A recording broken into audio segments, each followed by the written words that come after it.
Peace and welcome to The Culture right here on the Black Star Network. I'm your host, Farajii Muhammad. Today we got a great show for you folks. First, let's talk about the fact that we have officially entered the third year of this pandemic. The question I'm asking is, how are you feeling? We're going to talk to Dr. Crystal Watkins, Chief of Psychiatry for MedStar Harbor Hospital, to break it down for us of how we can move forward during this time. Also, let's talk about a new poll says that Americans believe that President Biden will not run again. Guess what? President Biden says he is running again. We'll have that conversation. And the Black population in the country is growing, not in big cities, but in small cities. So I'm just asking, are small cities the key to getting social and racial justice in this country for Black and marginalized communities? We'll have that conversation. Plus, I got trends posted during the most and a whole lot more. So stay with us. You're tuned into The Culture right here on the Black Star Network. Let's go.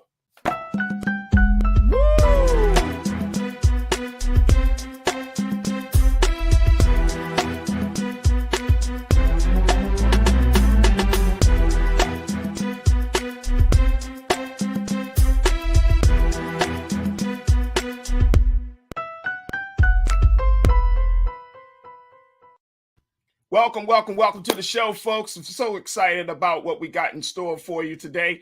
Oh my gosh, we got a lot of great conversations. Of course, I got my Tuesday Culture crew that's going to be joining me in a few moments. We're going to be joined by Iman Heath and Lise Winnie, who are going to be joining us. But very excited about the topics that we have planned out for you this afternoon, folks. So let's jump right into it. My first conversation is a conversation that I've been waiting to have. And I've just been saying, okay, let me find the right moment. And then guess what? March 2022 came and I was like, yep, this is the right moment. And that conversation is simply about how are we doing as we enter, get this, folks, the third year of the COVID pandemic. Can you believe that? I mean, I want you to really take a moment to just think this thing through. 3 years. We've entered, well, we already covered 2 years, but we entered a third year of the pandemic. And some people have said that this may be the year of the endemic. Well, let me check in. I think we need to do a quick, what do they say, wellness check? You know how police officers come to your door and just to do a wellness check? Well, let's do a little wellness check today. And we're going to do it with an expert to give us some insight about what we should expect and how we should handle this third year of a pandemic. We're going to be let's check in now with Dr. Crystal Watkins, who serves as the Chief of Psychiatry for MedStar Harbor Hospital here in Baltimore. And I'm very, very excited and happy to have her with us this afternoon. Dr. Watkins, thank you so much for your time today. How are you? Hi, good afternoon. It's so good to see you, Mr. Muhammad, and just a pleasure to be on your show. So Absolutely. You always impart the knowledge to the community. So. I'm trying to, Doc. I'm trying. All right, Doc, first and foremost, thank you again for taking time out of your busy schedule. And folks, I want to also make sure that we have our culture crew, Lise Winnie, Iman Heath. They'll be joining us in a moment. But just a quick conversation I think that we needed to have, Doc, because I know that just a few days ago, it was like I guess we could say anniversary of when the World Health Organization officially declared COVID-19 to be a pandemic. It just happened a few days ago. And I don't know about anybody else, but I feel like my life was in a blur for the past 2 years. That I felt like at this point, I'm like 2020. You know, I know many people say, oh, 2020 was the worst year. And then 2021. I don't even remember 2020. Sometimes. So I'm thinking to myself, how do we mentally, emotionally, how do we make sure that our minds are in the best place as possible as we enter this third year?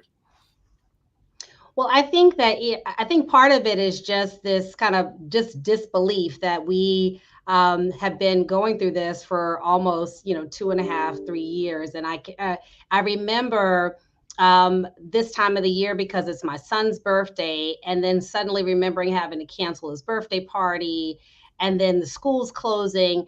And it just seems like such, it seems like just yesterday, but a lot of things have been in a blur and a fog. I was reading an article and it was saying, remember a time when Delta was just an airline and Omicron was an ancient god. And so now we talk about Delta, Omicron, all of these different things when we're talking about the COVID pandemic. Mm.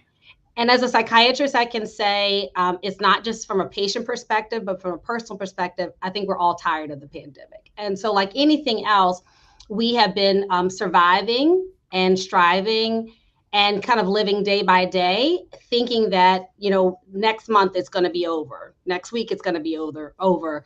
Next year it's going to be over. And we still seem to be in the middle of it. So is that the right approach that we should mentally have, always kind of looking for the finish line to this pandemic, or should we emotionally and mentally just kind of prepare ourselves to say, quote unquote, we're going to live with COVID-19 from this point on? Right. I think the key thing is, I think in the beginning, because I think part of anything coping with something that has to do with your mental health is the fear of the unknown. And there were so many unknowns. I think we are resilient people and we know a little bit more about the virus. We now have different ways to combat it now than we did, back in 2020. We have treatments, we have vaccines. We have different protocols in place that we know to prevent the virus. And so I think that kind of is a healthy way of managing and coping things.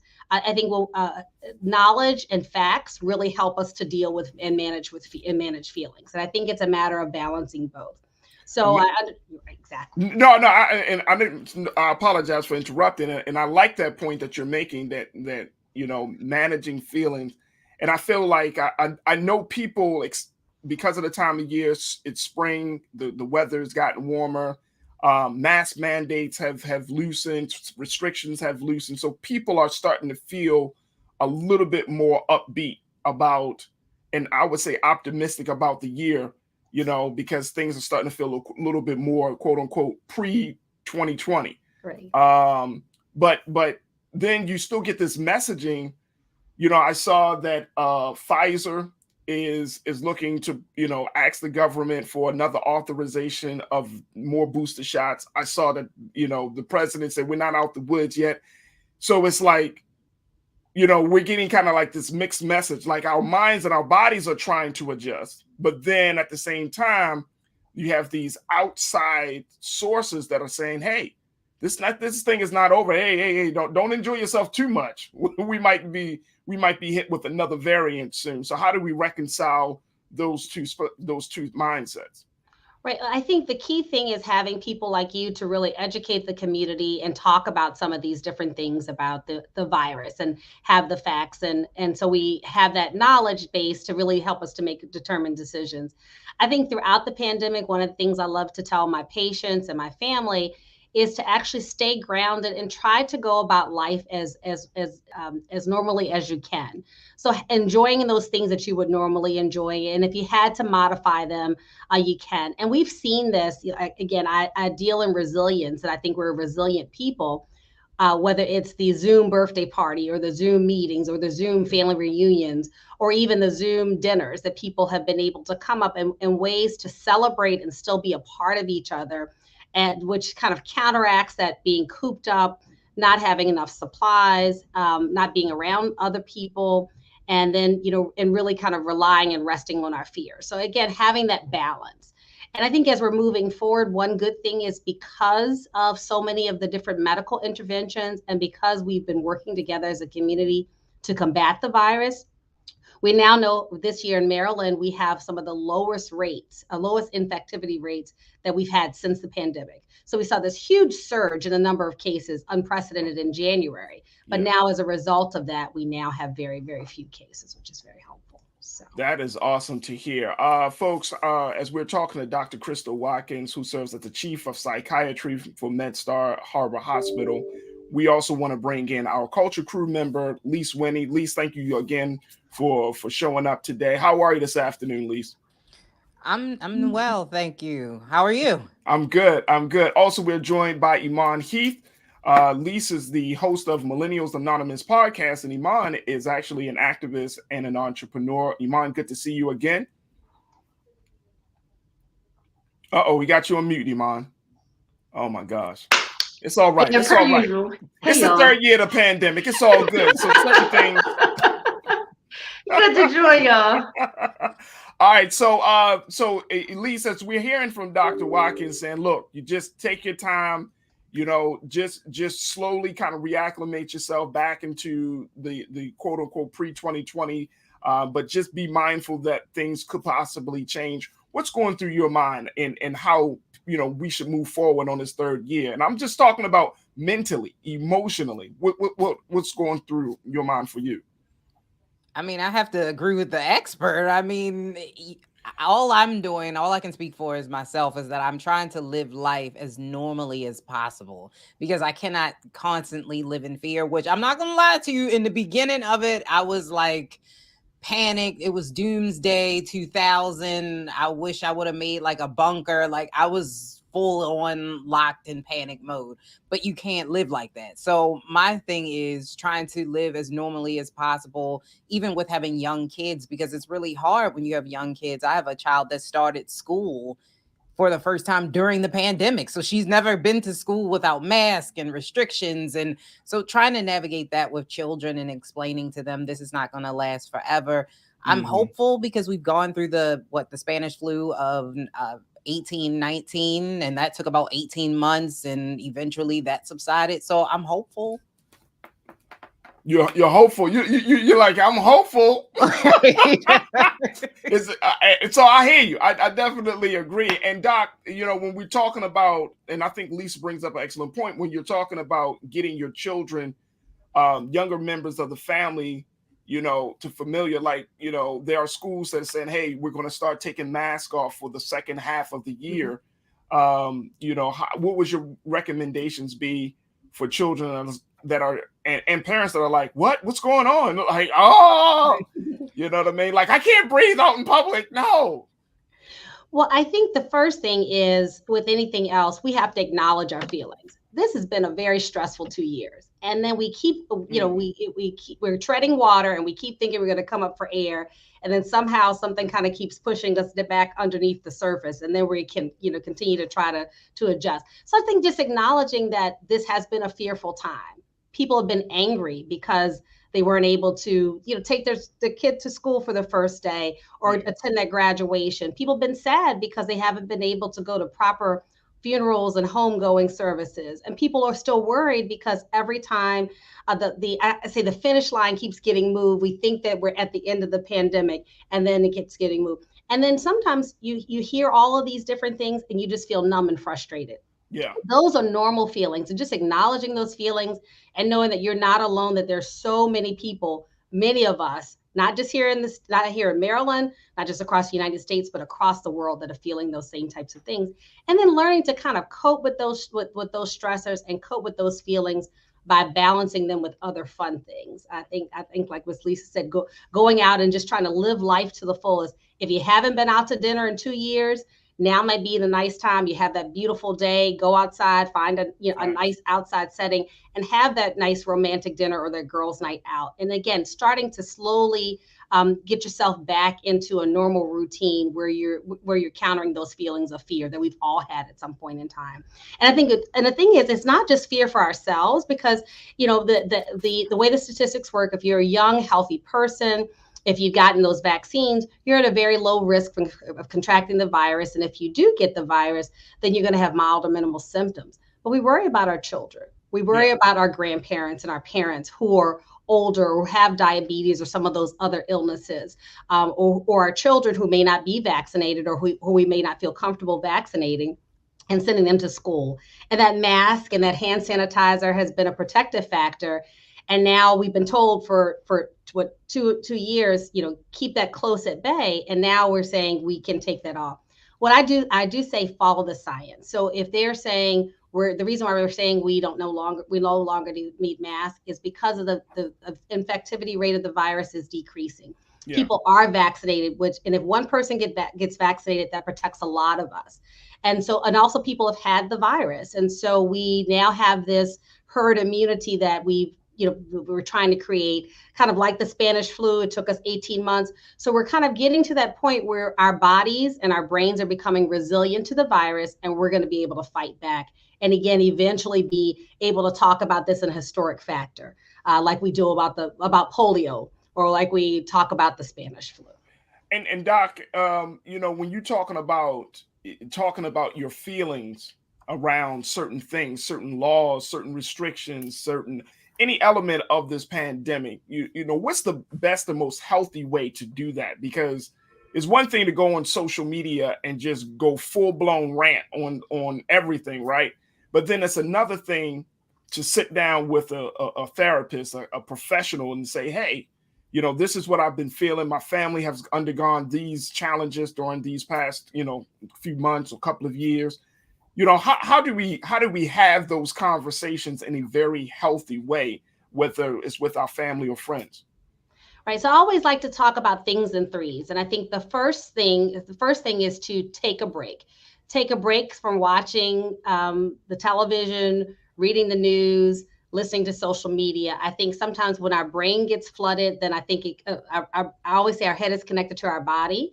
And so being able to kind of filter what we take in mentally and not overload our system. So taking a break from that. So I would say whether it's limiting the news to just a couple times a day, turning off the phone. I think a lot of us, we're climbing in the bed and then we're still looking at social media.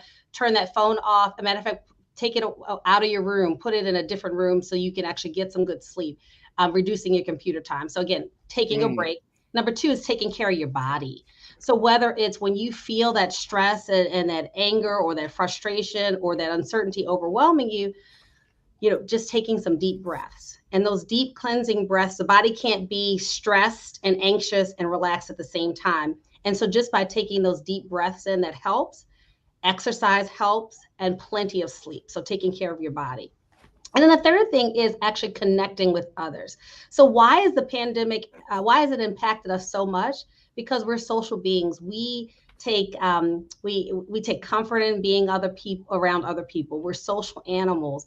And so when we're not able to interact with our friends and our family, or even, get up and go to work or go to church, then it does something to us. So being able to talk with people, again, like I said, sharing your feelings, because often we think we're the only one who's been scared. But I think if you have anyone that's had a conversation about COVID can say, I can exactly understand where you're coming from. So being able to talk to people. So taking breaks, taking care of your body, and being able to reconnect with your community if you haven't so far. Iman, it sounds like, those are three very practical steps that we can take to make sure that our minds are right as we kind of go into this third year. What sticks out the most for you? Doing happy things.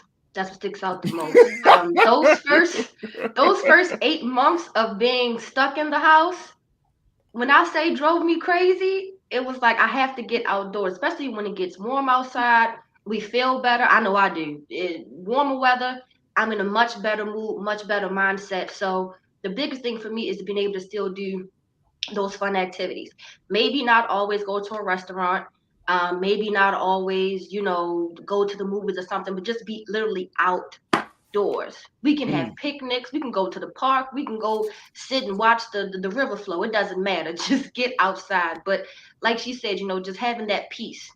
Don't forget that peace, and don't drive yourself so crazy, especially with us. They are now alleviating the mandate to have face masks on. That's going to freak. I think that's going to freak a lot of people out, especially elders. So it's good to see what this. It's interesting to see what this mix is going to be. But biggest thing, stick to your piece. Find your piece, hold on to it, and stick to it. And don't forget to get outside, do more things. I like that. And Doc, when you're talking about finding your piece, that means that people really have to take a pause and then go inward to really look at themselves and say, okay, I was kind of off balance over these past few months. Now I have to find my balance. I have to get my rhythm.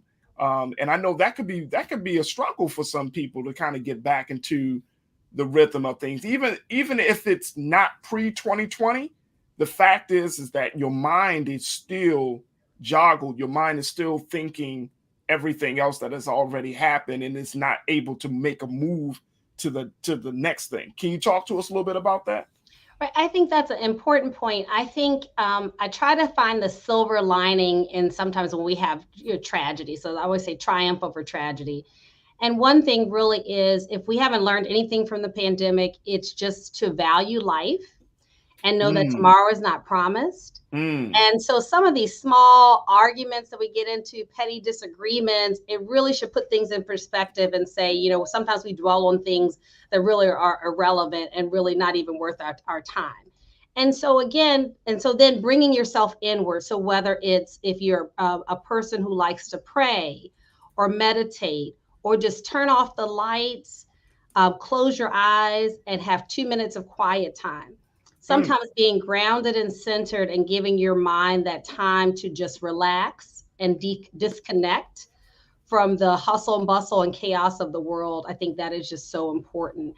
And hopefully one thing the pandemic has allowed us to do is because we haven't been able to go to work and school as much, hopefully if you have that family unit or that friendship community or that community, you've been able to make some new connections with people that you might not have seen before. I know we've seen that in our neighborhood, just getting to know the neighbors. We were concerned about some of our older neighbors and checking on them, going to the grocery store for them, not able to go to church. And so having, worship services in the center of the community. So little things like that. So again, focusing on, kind of taking a few minutes of yourself to just take a break and have some quiet time, meditate, pray, or just have fun. Some people do it the other way. Some people like to go out and have a great party and have fun and enjoy yourself.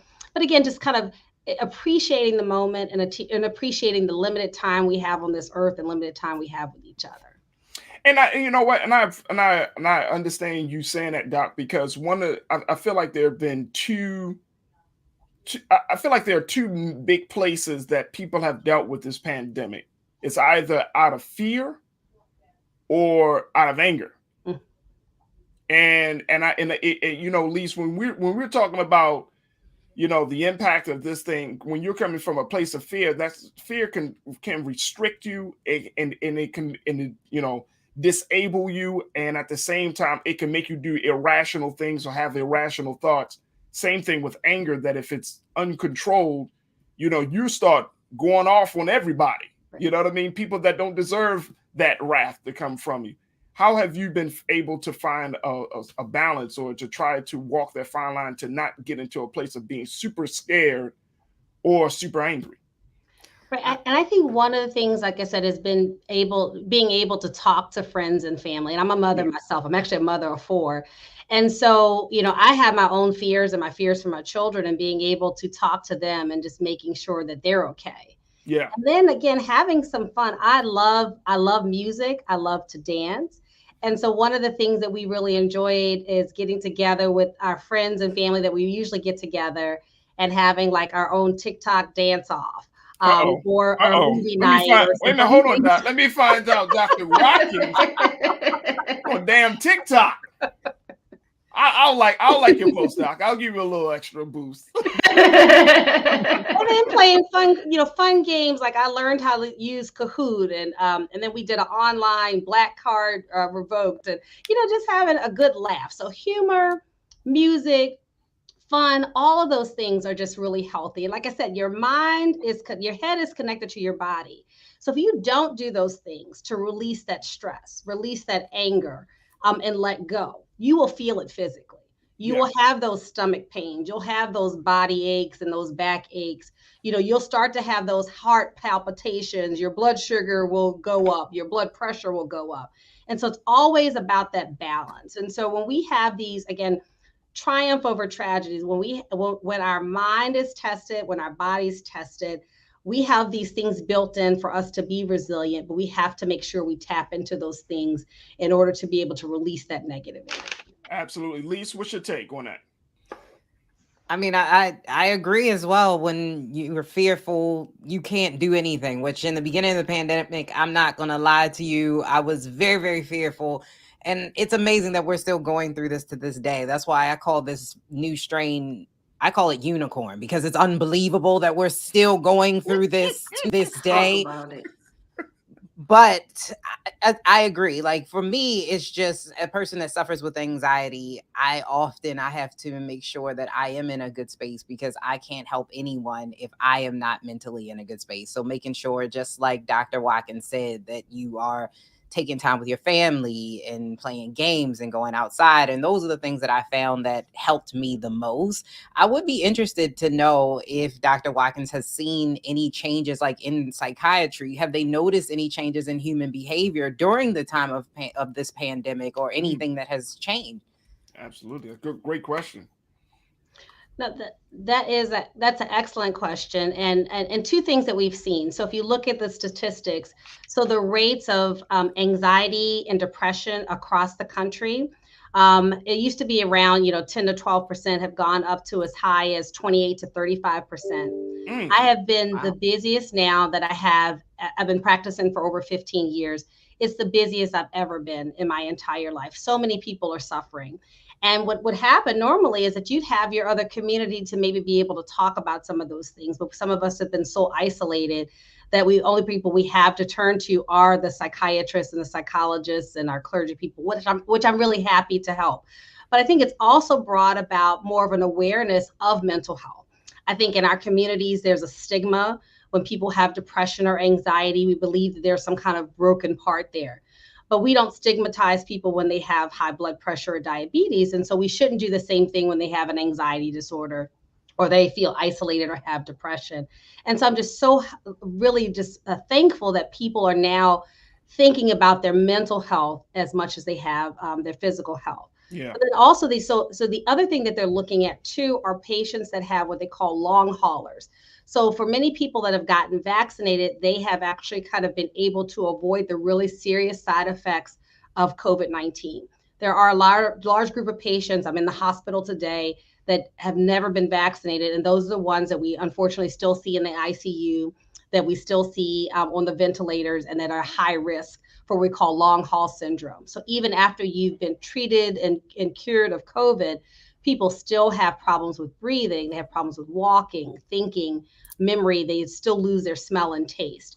And so, so you have that new physical illness that then you have other people that are still dealing with months and years after they've contracted the COVID virus. So I think, whether it's, whether COVID brings you to think about, seeing a mental health professional, or whether it's stress from a job or job changes or physical, emotional health, I think it's always good to see a professional because we're very objective. We don't judge.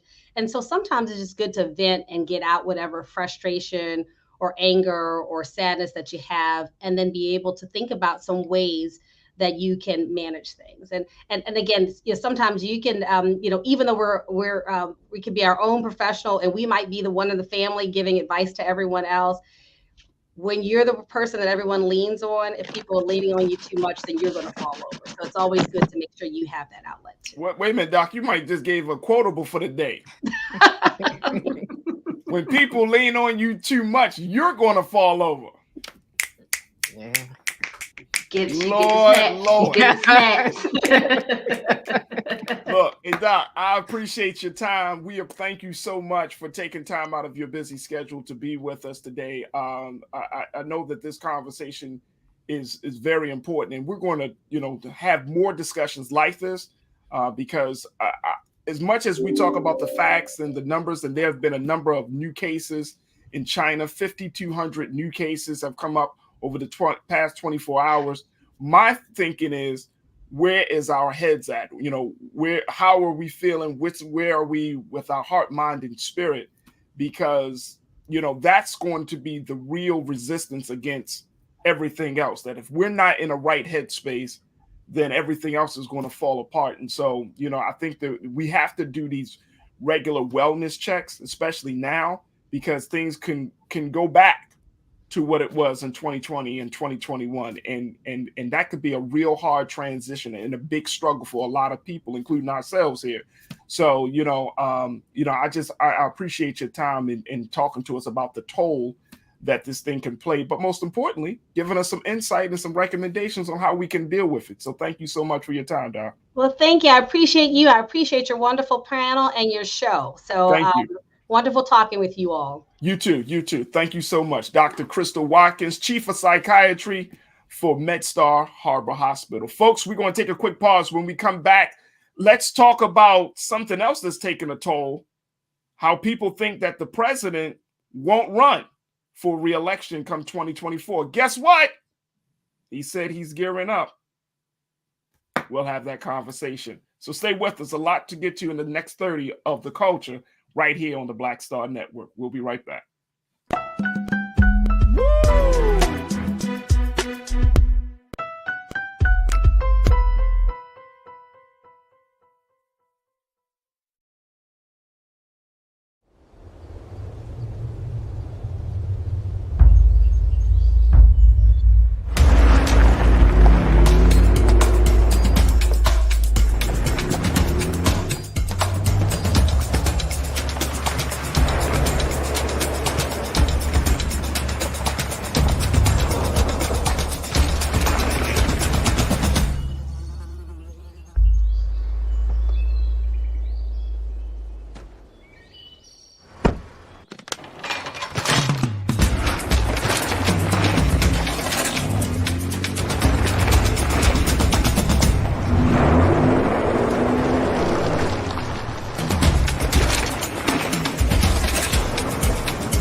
Don't you think it's time to get wealthy?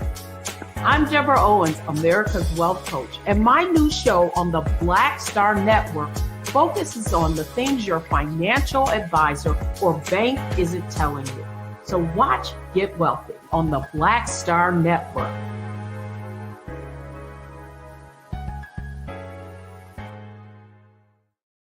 Pull up a chair, take your seat. The Black Tape with me, Dr. Greg Carr, here on the Black Star Network.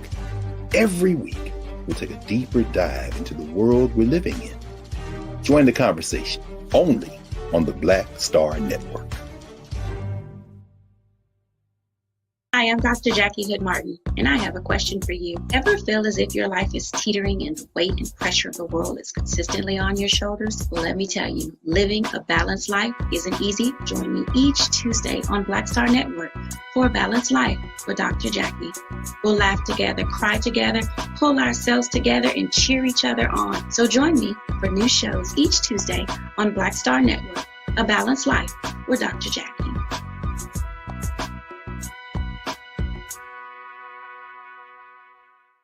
Folks, Black Star Network is here. Oh, no punches! I'm real revolutionary right now. Support this man, Black Media. He makes sure that our stories are told. Thank you for being the voice of Black America, Roland. Stay black. I love y'all. All momentum we have now, we have to keep this going. The video looks phenomenal. See, there's a difference between Black Star Network and Black-owned media and something like CNN. You can't be Black-owned media and be scared. It's time to be smart. Bring your eyeballs home. You dig?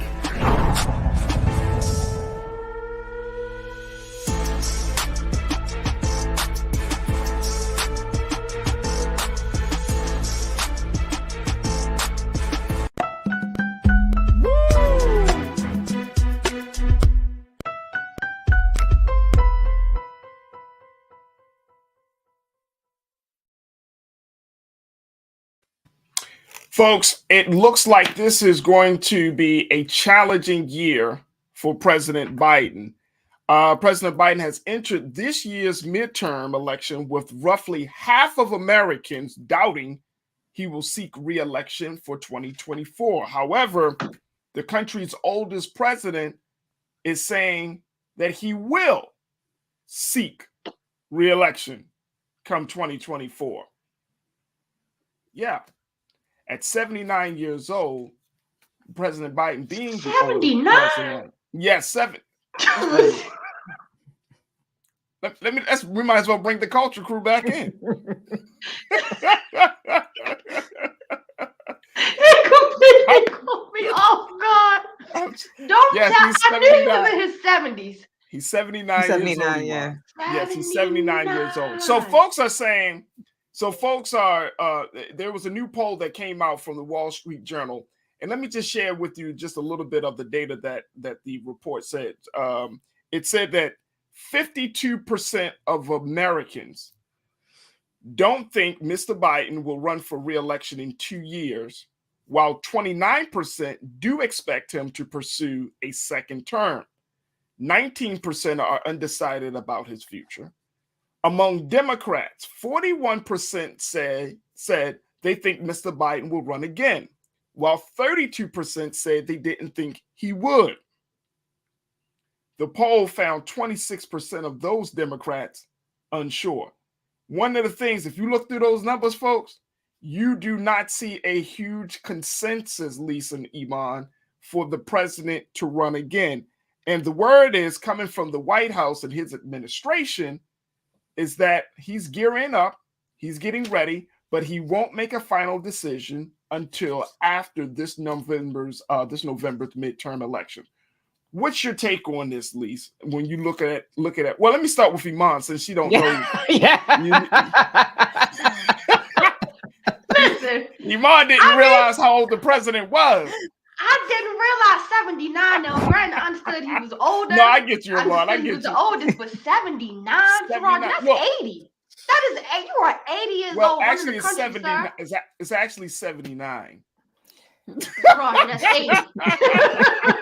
He is a great grandfather. That is 80. I honestly think it's for him gearing up to be reelected. I think besides age, because that blew me out the waters. If he changes the narrative to like Joe the hero, then I think he will run again.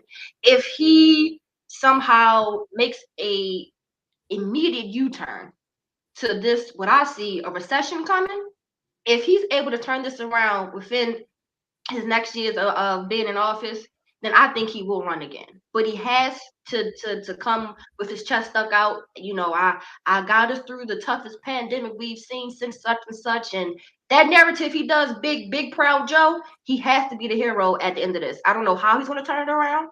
Yeah. I hope he turns it around because it is a lot that's going on right now. It's very cloudy right now. But if he changes the narrative to being a hero, I think he'll run again. Well, let me ask you this.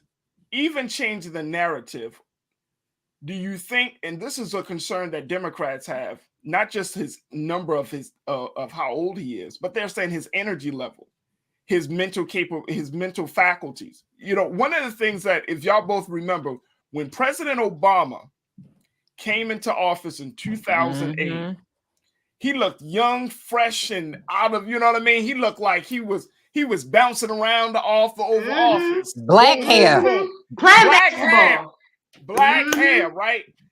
When he left, he looks. And look, I would love to have the former president on the show, so I'm not even throwing no shade, but I know that office took a toll on him and on his hair and just on his face. Michelle is looking quite young compared to Barack. No, black don't crack, Farajii. Yeah, you know, black women is what we do. No, I get that. But I'm just saying that this office, there's no way in the world you can sit in the seat of the United States president, the most powerful seat in the world, and it not take a toll on you. Absolutely. Especially psychologically. Yeah, like psychologically, emotionally, in any other type of league that you can think of, that is the hot seat, right? And so, I mean, I think we do have to have a conversation about, you know, President Biden's mental faculties, making sure. And I'm not saying that you know, once you get to 80, you might as well just head on out to pastor. I'm not saying that at all. I'm saying, you mean to tell me that with all of the great talent that exists in Washington, in Congress, in any place in this country, that we don't have other options? Lisa, we have to have people who have the differences that can be made. Like, you just imagine, let's say someone's been in a role or been in a specific area for 80 years. There's a certain mindset that you're going to have, and you're just going to be stuck with whether you want to change it or not.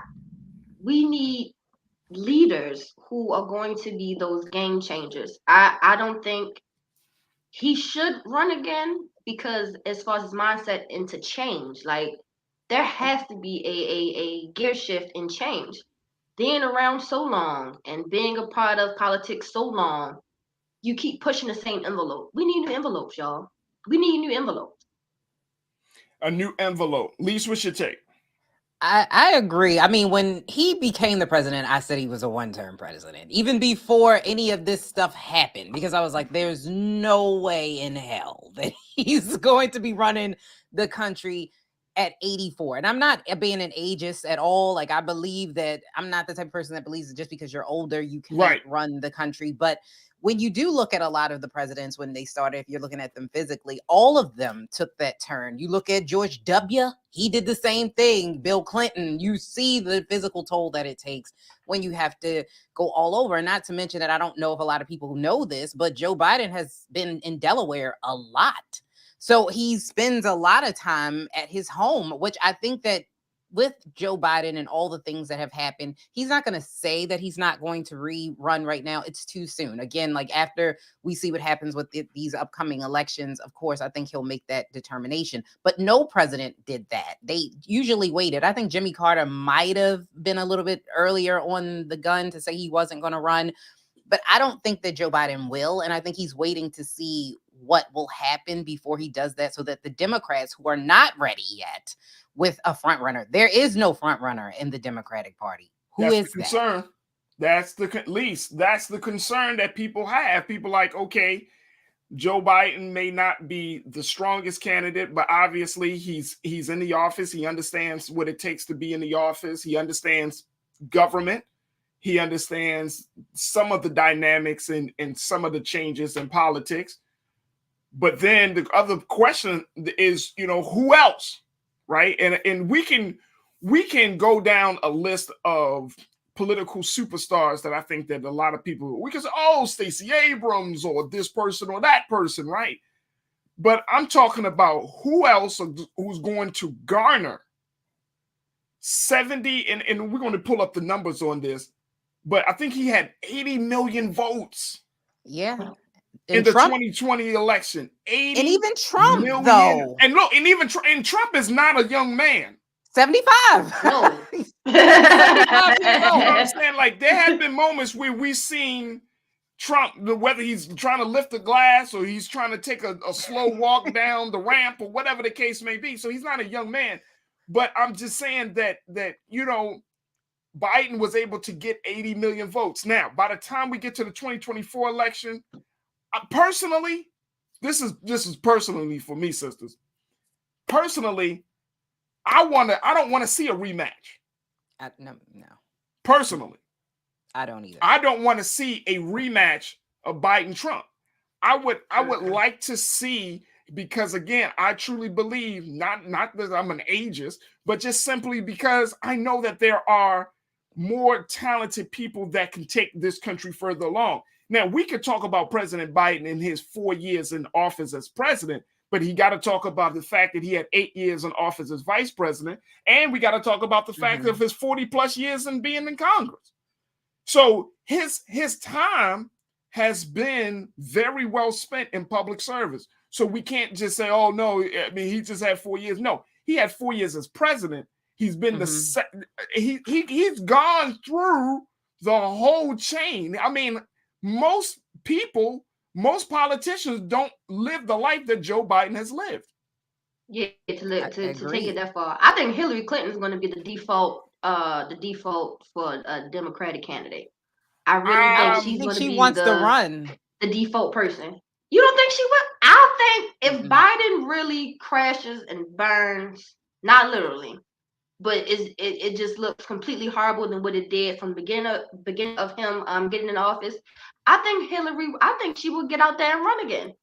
I really think she'll harp on how we've given 2 other presidents opportunity to heed and do the right thing and lead America, and they haven't. So I think the next election will be her best, maybe not best, but a bigger opportunity for her to actually take this, because we've now seen twice. Well, maybe we should have voted for Hillary. I'm not saying that, but that is the narrative that she could ride on. I mean, True. but again, do we, and again, folks, this is not a shade on her, and we did get those numbers. 81.2 million people voted for President Biden for the popular vote. 74.2 million people voted for President Trump, former President Trump. My thing is, the way this country is moving, culturally, politically, socially, economically, are we really ready for some change? I think You so. think a fresh and face is best, Lise? I think what we're gonna see, I know people have mentioned Stacey Abrams, but I don't think she's ready yet. Stacey Abrams has not been on the high enough platform yet. I think we're gonna see someone, if you want to see fresh blood that has a shot, it's Pete Buttigieg. He is right now, I think he's young. He is an openly gay man. He's a white man, which I think that it's going to be a while. I hate to be the bearer of bad news, but I think it's going to be a while before you see another person of color actually in the president's seat, which is unfortunate. But I think that we will see someone like him, maybe Gavin Newsom, step up perhaps for the Democratic Party. I think those are the ones that, if you want fresh blood, you want new, you're going to see more going towards them. But I think that it would be beneficial to kind of try someone new. But that's not how Americans vote. We vote on what is familiar to us. Who do we know? What names and faces? Because no one wants to do the research to actually find out, okay, what is this person actually about? What do their policies stand for? And I know that Kamala Harris, technically, if Joe Biden doesn't run, should be the next person in line. But because of the way these last 4 years have gone, I don't think that is going to happen. Her office was in ruins. It was not going well. It was a lot of dysfunction and things that were happening inside of her office. So I do not see her being the next person to actually be the president. Now, I think she will run if Joe Biden doesn't run for re-election, but I don't think she would win. I don't think she's the best bet. And I think, Lise, to your point, I think that is the crazy part about politics, because guess what? If he decides not to run, then they're going to put the emphasis on her. And right. and it's more by default rather than by, hey, I got the qualifications, I got what it takes to take on the big seat. And I don't know, and we can't negate the fact that you got the big elephant in the room. She's a Black woman. Mm-hmm. By her being a Black woman, are we going to be not put no Black woman? Nah, I'm gonna go ahead and kill that. They not put no Black women in there. Kamala's 57. Pete Buttigieg is 40 years old. So they're still in that, quote unquote, younger space. But yes, that Black woman stigma. They got plenty of time. They got till 80.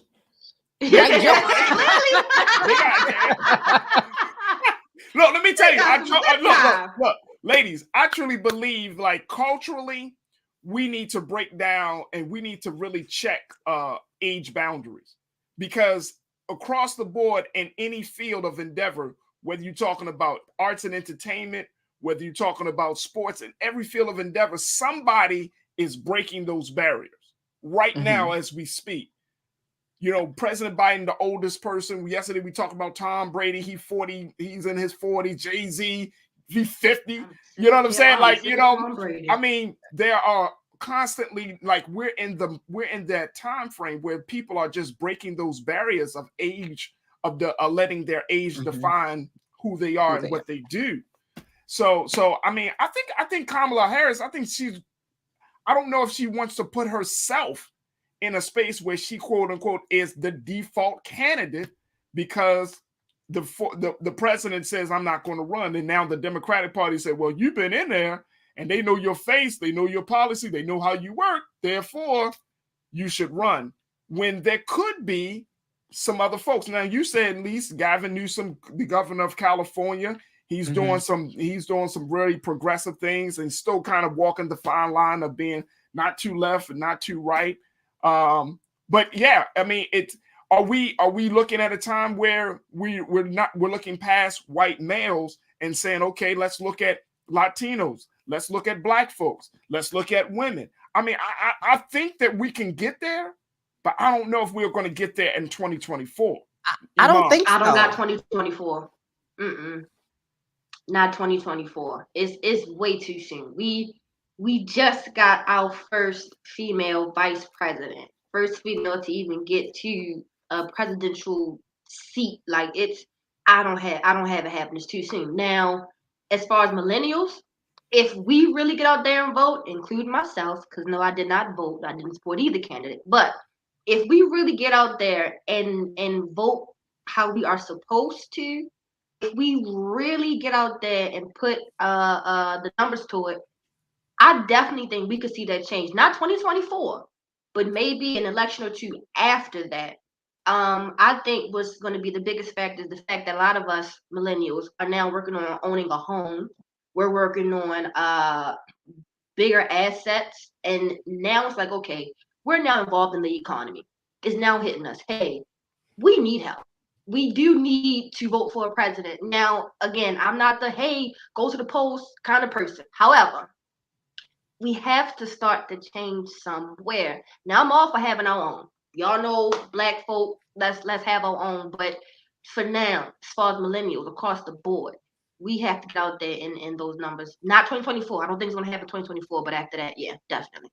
So you don't think so? For you, Iman, you don't think that we're going to see a big, revolutionary change in the candidates for president in next, well, in 2 years? They'll run, yeah. I definitely see we'll have more people wanting to run. We'll have a diverse party of candidates, but to actually get those candidates to the office, I don't have it happening quite yet. I think it'll still be, for now, be a white male. Okay. I agree. Lise, what you think? I agree. I think unless the feds, which they're talking about raising rates to get this inflation down, and we really see him kind of clamp down on Russia and this Ukraine thing subsides, maybe if I don't think Joe Biden is going to run, but if Kamala Harris decides she's going to run, she might have a shot. If they're able to really turn this around and showcase to people that, yes, we can get inflation down, we can make sure people have jobs, and they start to really do what America and student loans, which is a big one. If they are able to pass something on student loans, because right now his Department of Education is doing everything they can to not forgive student loans. He's forgiven some, but there are people that are actively in court right now that they are going up against. So right. I think if they can find a way to do that, perhaps. But I think the reason why I'm saying that I don't think we're going to see it anytime soon is just because of the rhetoric that we're seeing. If someone like Donald J. Trump can become the president of the United States because he spoke to people who wanted to go back to a time of old, which was not good for Hispanic people, Black people, women, LGBTQ community, there's no way that we are going to see that now. I would love to see it, though. I think Kamala Harris, despite a lot of people don't like her, I actually think she is more than qualified. And as a Black woman, I think that's the problem. People demonized her from day one. So I do not think that she's not qualified. I just think that people will not vote for her because she is a Black woman or a woman of color, and that people are not ready for that yet. Let me just share with you what our watchers have been saying. Dejima Boutique checked in on our YouTube page and says Democratic establishment will try to prop up Pete Buttigieg despite his very problematic politics. Nisa 1971 said America will not elect another person of color. The white lash is real. Forensic accountant checked in and said enough of this 60 is the new fill in the blank talk. I do not need them to raise the Social Security full retirement age again. Facts. How about that? Janae checked in and said, damn, this is the problem. Millennials who bark but can't vote. Yeah, well, if folks can't vote, that's because they're not educated. And if they're not educated, then what do you expect people to do? And also, if they don't have anything to vote for, then what do you expect them to do? Vote for the lesser evil? Look, I'm tired of that narrative. Vote for the lesser evil. Did that, now what? Well, see, and that's the other part. Like when you don't vote, you are voting for something. For someone, yeah. You know what I'm saying? You're voting for okay. a cause even when you don't vote, right? Because even if you say, I'm not voting for two of the lesser evil, which I think is the craziest way to describe something as important as voting. Like, vote for the lesser of two evils. Like, why would I do that? Like, this doesn't make sense. Yeah. But we do have to have a conversation that maybe we should not vote, because if we're not getting the promises, the fulfilled promises that candidates are making, I mean, come on, that's like insanity. That's insanity. But here's my thing on it. I've been voting since I'm a millennial, so I take that to heart. I've been voting since I was 18. Okay, I've been voting since I could vote, and I've voted in every election. And no, I've not always gotten what I wanted, but I feel like in this case, if you don't vote, it still impacts you regardless. You just don't have a say. Yeah, you just don't have a say in it. At the end of the day, and I know we got to wrap up, but at the end of the day, Black people are going to have to make a choice. We're going to have to make a choice where we're saying, okay, if we don't vote, then we're going to have to get ready for whatever comes down the pike for us. But at the same time, still doing some other stuff to put us in a better, stronger political position. I think that we put so much emphasis on voting that we don't think about the other ways that we can become politically empowered. And when you're talking about, to your point, Iman, when you're talking about bringing millennials in, millennials need to see that their actions are going to lead to a specific outcome. Like, okay, if I don't vote, then what will happen? Give people a choice. Show people. You got to tell people, like, okay, fine. If I vote, we know what's going to happen.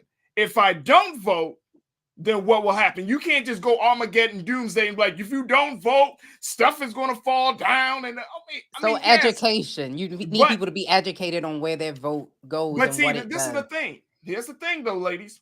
The thing is, if we keep complaining about what we're not getting from this political system, then guess what? The real revolution is we're going to stop doing the same thing, expecting the different results. That's the real revolution. That's what insanity means. That's what insanity means. Yeah, don't be crazy. Doing the same thing, expecting a different result. And then be like, well, what? So here's the thing. I'm gonna leave it alone after this. I'm gonna leave it alone. Can we do both? Can we prepare to do something more and vote at the same time? Yes! Because you're still gonna be impacted by it. That's all I'm saying. Can we just do both? That sounds nice. Look. You can do that, because even if you say, okay, I'm gonna vote for somebody in a presidential election, doesn't mean you got to abstain from your vote from the local election, from the state election, because those elections really matter. We definitely should you vote feel what I'm saying? We 100% should vote. No, that's what I'm saying. You got to get involved, but either way, you still need to set up a plan B, and that's the problem. What is the plan B for Black America politically? Yeah, it can't just be, oh, you don't vote for this group or that group, and therefore you out of luck. Look, I gotta take a quick pause because y'all getting me too excited. But I see the people in the chat, they're like, oh man, but what about then what's our plan B? We can vote if I don't care if you're Democrat or Republican, but you gotta have a plan B for Black people. It can't just be putting all your eggs in one party's basket. That day is over with. We gotta have a plan B. Folks, I gotta take a quick pause. When we come back, let's switch gears a little bit and talk about how the Black population is growing, and if Black folks are leaving big cities, going to small cities. My question is, are small cities the key to social and racial justice? We'll have that conversation up next. And of course, we got a whole lot more for you in the second hour. So stay with us. It's The Culture right here on the Black Star Network.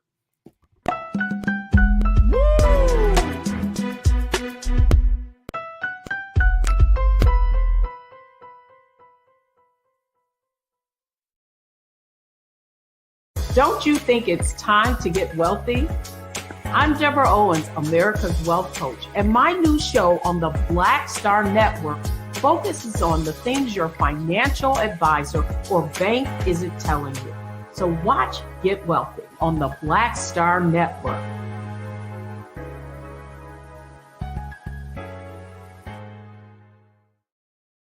Hi, I'm Dr. Jackie Hood Martin, and I have a question for you. Ever feel as if your life is teetering and the weight and pressure of the world is consistently on your shoulders? Well, let me tell you, living a balanced life isn't easy. Join me each Tuesday on Black Star Network for A Balanced Life with Dr. Jackie. We'll laugh together, cry together, pull ourselves together, and cheer each other on. So join me for new shows each Tuesday on Black Star Network, A Balanced Life with Dr. Jackie.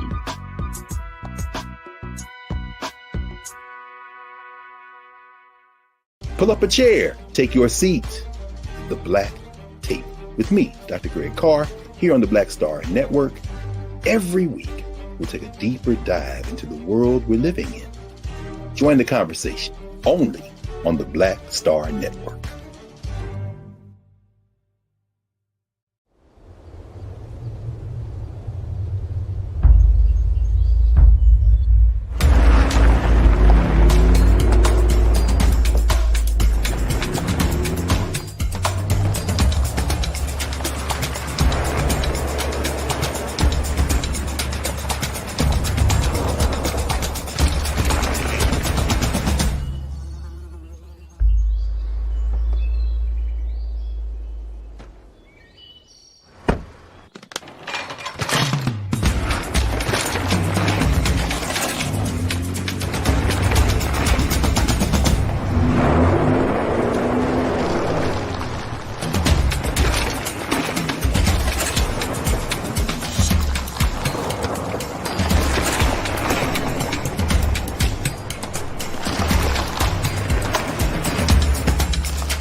There we go. Welcome back to the show, folks. We had an exciting first hour here on The Culture as we talked to Dr. Crystal Watkins, talking about, how to deal with this third chapter, this third year of the pandemic, and a very lively conversation talking about the new Wall Street Journal poll about whether President Biden should run again, where half of Americans are saying they doubt it, even though the president and his administration is saying we're getting ready.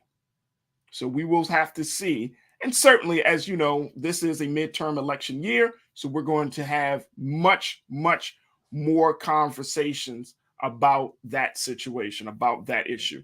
All right, but we want to switch gears because we also are seeing some growth in within the country. Now, if you have not noticed, a lot of Black people are leaving the big cities, New York, Los Angeles, Chicago, and going to smaller cities, folks. And this might be you.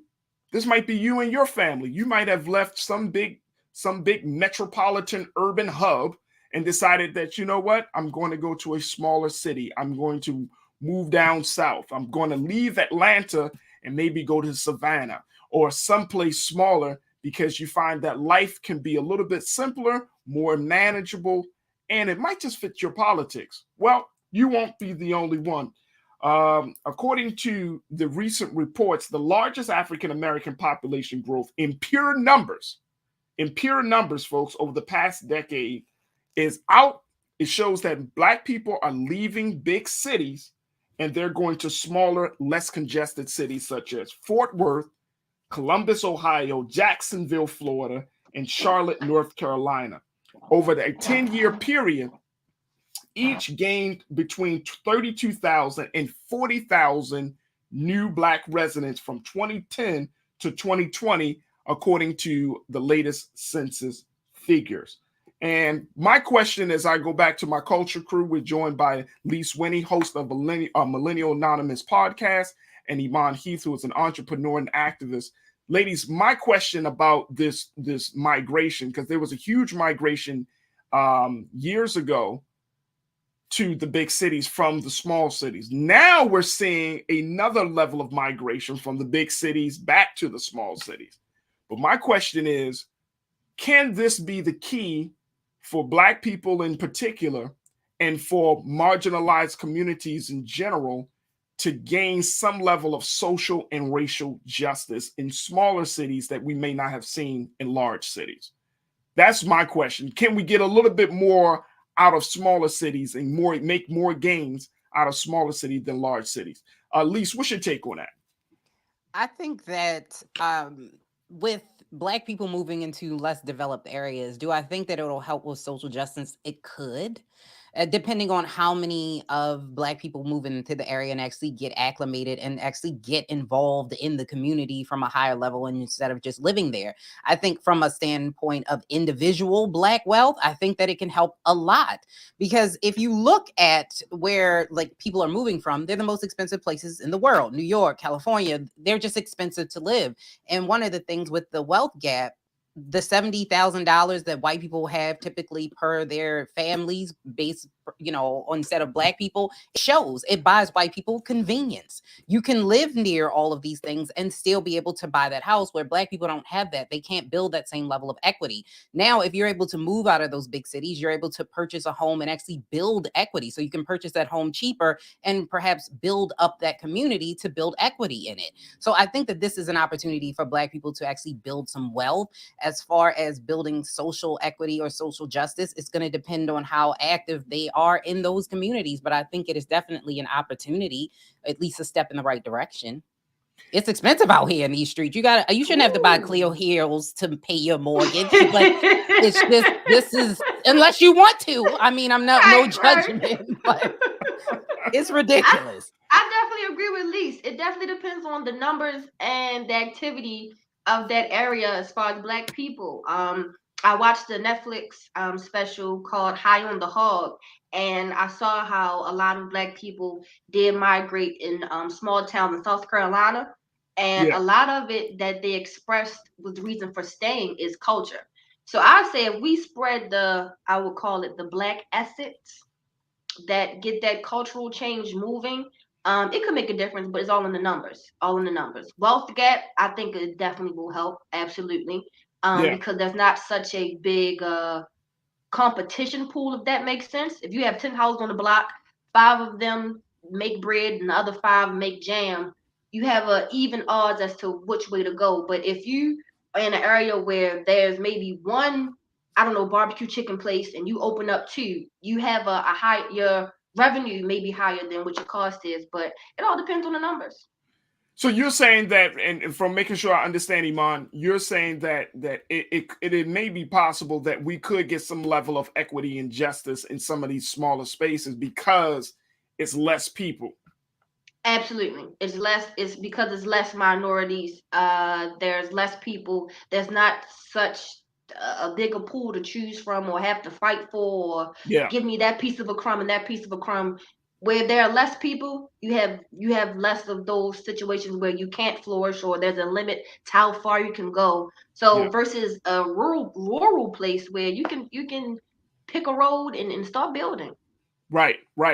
And for you, Lise, you're saying that the big challenges, the economic challenges, the quality of life challenges that we face, that becomes less once you're in a smaller city, and you can do more. You can find yourself making greater gains and progress. Yes, I agree with you 100%. That's what I mean. Like being able to build that equity because when you're building out a community, of course, it's a little cheaper because you have to deal with the inconvenience of being around nothing, but you are able to build those communities up and build equity. Now, you did mention something, and I didn't think of this at the time, but it does take some sacrifice. If you are going to move out that far, you're going to have to, sometimes that means you're commuting to work a lot longer distance, or you may not get paid as much when you live in those, communities that are further out or more rural. So that does bring in a good point as well with Black people and what they're willing to sacrifice in order to make those gains.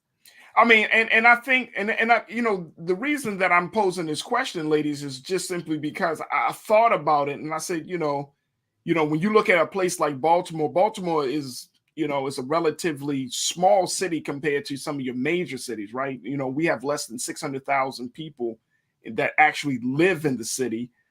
We have more people that live in Baltimore County on the outskirts, on outside of the city, than actually live in the city. So there is more, I would say there's a greater opportunity for you to connect, to get to know who your mayor is, to get to know your city council person, to get to know who your state senators are and your representatives, to get to know who your police commissioner are, to get a better understanding of the dynamics of power and the issues, and I think that when you're talking about some of those major cities, stuff is so entrenched and been happening for so long, and it just becomes overwhelming. And from a social and equity, from a justice and equity standpoint, it's about making small gains. That's something I've always learned, Iman, as an activist and as an organizer. You go for the low-hanging fruit first to build up the confidence of the people, and then you just keep going. And next thing you know, you're attacking the big problem. Now, here's the big question, though, because Lise, when she said it, light bulb. We have to be comfortable with being inconvenient, but who's comfortable with being inconvenient? I'm sure if more of us was okay with being uncomfortable, which most of us aren't, and I can say I'm one of them. I'm a Taurus, fixed sign. I'm Earth. If it's not broke, don't fix it, okay? If it's not broke, don't fix it. I'm a Taurus too, so I understand. I feel you. Yeah. if it's safe, if it feels good, don't move it, don't change it. But we have to be able to get outside of our comfort zone, because I can say now, my mind is growing, but I could not see me personally living in a southern, just rural country. Is the next McDonald's is 35 miles down the road. I couldn't imagine. So even for myself, learn to be uncomfortable. But that's the biggest thing. We got to be uncomfortable. I'm sure more of us would move if it didn't cause us to be uncomfortable. Well, I mean, that's what I'm saying. And especially like when you're migrating, and they call this reverse migrating, Lise, but when you're migrating from the hustle and bustle of any major, urban center, right? And then versus there's still a little hustle, might be a less bustle, and there's a lot more green space. Mentally, that does something. And I think that's why a lot of Black folks have, and we've seen this reverse migration happening towards the South. I want to share some of the data from the Census Bureaus around this. Check this out, folks, that according to the 2020 census, African Americans make up 14% of the U.S. population. We're still very low. We actually have more Hispanics that have more people in the country than we are. But 58% of us who live in the South. Those figures can vary slightly because the Census Bureau reported last week that 3.3% of the Black population was undercounted in the 2020 census, a rate higher than in 2010.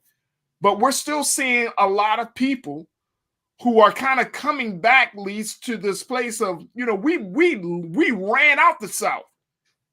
We didn't want to do nothing dealing with no land, no farming, damn sure no sharecropping, right? We ran out the South.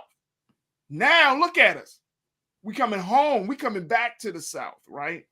And I always want to say, well, why are people so drawn to the South? And not just talking about the big cities of Houston, because people live in Houston and those big cities, Atlanta, but people are going to places like Birmingham.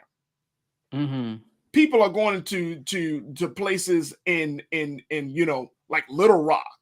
I have mental trauma. You know what I'm saying? Well, and I'm just right. But they say Birmingham is a changing, growing city. So my point is, Lise, that when you seeing this migration happening, and people are coming back home, I'm thinking that something great can come out of this reverse migration. I'm thinking that we could possibly start doing some work on the social, on the justice and equity side to bring some change. I think you're right. I think that there is some opportunity there because, again, when you think of Birmingham, you think of, Little Rock, Arkansas, you think of, oh my goodness, burning crosses in the grass. Like, that's what you think of when you think of those places, especially when you live in a major city or you live on the outskirts on the east where Black people migrated. We went north. Because of course, with the end of slavery, there were no jobs, and I think that's one of the reasons why slavery ended, because of the industrialization. But we'll get to that in another Talk time. about it, Lise. But I think that there is an opportunity there, because if you go out in those places, what are there? They're very rural white people. For the first time, these people are going to have to actually talk to a Black. Some of these people have never even seen a Black person, let alone now they are connecting with. And I think that's how we break down some of these things, where you actually are starting to move into those places where they said you can't live here. Now, it is unfortunate, and we do still need to look at, well, why are Black people moving out? It's because I think Black people also want peace. It's a lot of crime in these urban centers, and they don't want to deal with the crime anymore. So they're moving out. That's one of, like you talk about Baltimore, the mass exodus from Baltimore happened when crime started to rise. Crime started to rise and taxes started to rise at the same time. Like, how that work? Like, come on now, I'm paying for what? Make it make sense. Make it make sense. They moved because of that. So I think that a lot of Black people want to live in peace. They deserve happiness just like the next person. So being able to afford it, and these, the cost of living is getting higher, and they're pricing out. Look what's happening in Baltimore. They're pricing Black people out. Black people are moving to the counties, and they're fixing up the city. Now it's more expensive to live there. So it's almost like a gate that they're putting around the city.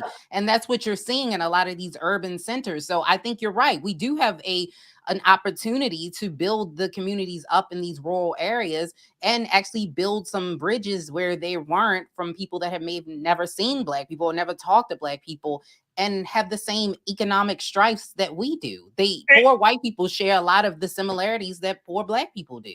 And Lise and Iman, let's not forget I think one of the big incentives for moving into those rural places, which is the opportunity to own some land. Like, no people can be considered an independent people until their minds are right and they got land. Like you said, moving to those rural places, we could change our focus.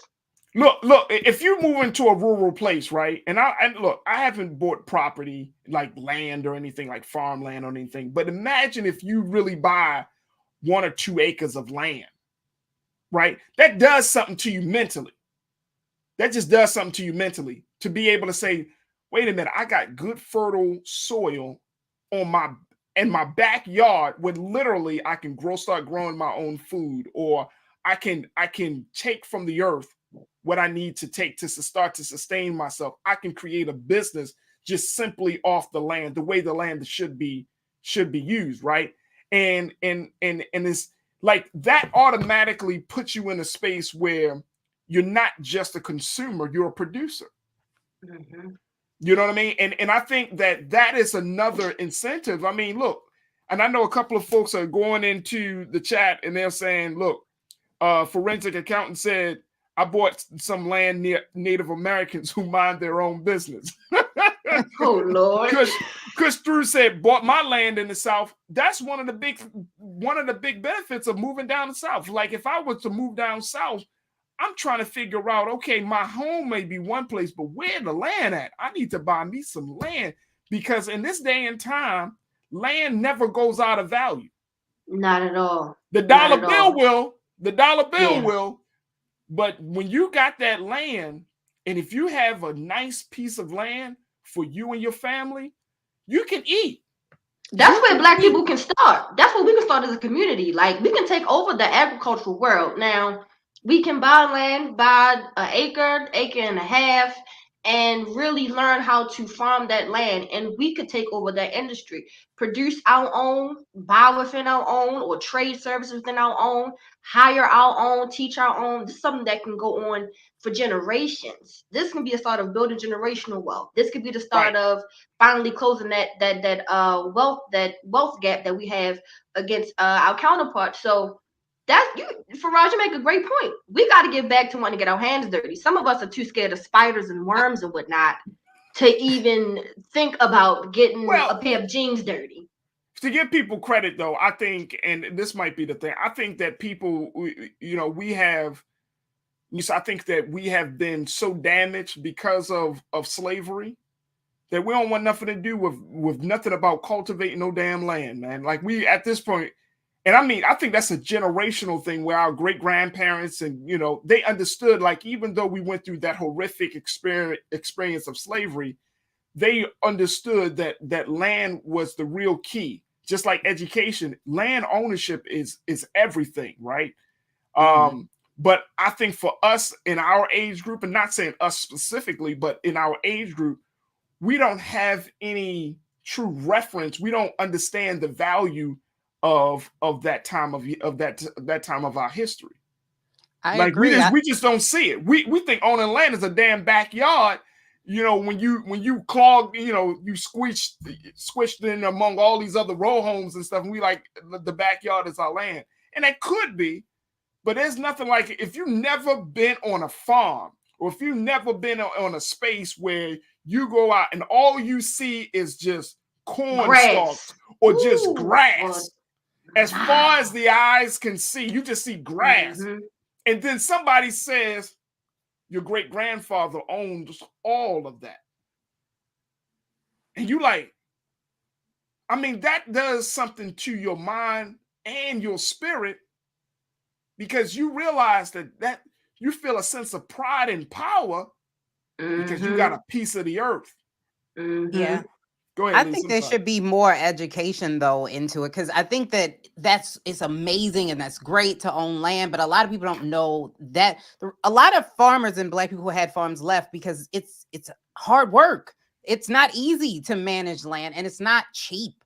It is very expensive to get land zoned. That is a lengthy, long process to get your land zoned. That's why people don't do it. And it's expensive to maintain. And so when they had the farms, a lot of people moved because it's hard work, it's expensive. And so they moved to the cities where it was a little bit easier.